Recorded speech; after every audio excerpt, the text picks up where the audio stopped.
que les policiers sont capables de détecter un conducteur qui est sous l'effet de la drogue? Oui, tout à fait. Les policiers sont capables de le faire. Donc, ils disposent de plusieurs outils pour le faire.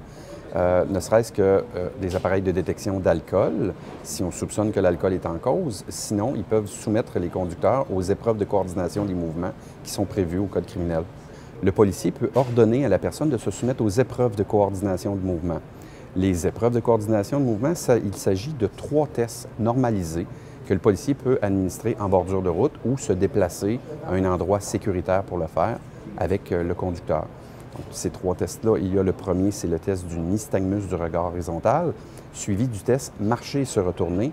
Ensuite, le test se tenir sur un pied. La réponse que je peux vous donner, c'est qu'actuellement, 90 % des effectifs patrouilleurs à la sortie du Québec ont réussi cette formation, donc administrent des épreuves de coordination des mouvements lorsqu'ils soupçonnent qu'un conducteur a une présence d'une drogue dans son organisme. À partir du moment qu'un policier a acquis des motifs raisonnables de croire à la capacité de conduite affaiblie par une drogue, donc un ordre de suivre au poste pour subir une évaluation par un agent évaluateur va être donné au conducteur. Cette évaluation est d'une durée d'environ 45 minutes à 1 heure au poste. Donc, il y a plusieurs étapes. Il y en a 12 qui sont eux aussi normalisées et standardisées. Et à la toute fin, l'agent évaluateur peut ordonner un prélèvement de substances corporelles à la personne afin de corroborer son opinion avec un résultat toxicologique. Ce n'est pas exactement le type de drogue qui va être identifié, mais plutôt une catégorie de drogue. On sait que quelqu'un serait en capacité affaiblie avec l'alcool. On ne peut pas déterminer très bien quel type d'alcool a-t-il bu. S'agit-il de vin, de bière ou de spiritueux? Par contre, avec les drogues, c'est un peu la même chose. Si la personne a pris un stimulant du système nerveux central, je ne suis pas en mesure de déterminer de quel type de stimulant s'agit-il. S'agit-il de cocaïne, de méthamphétamine?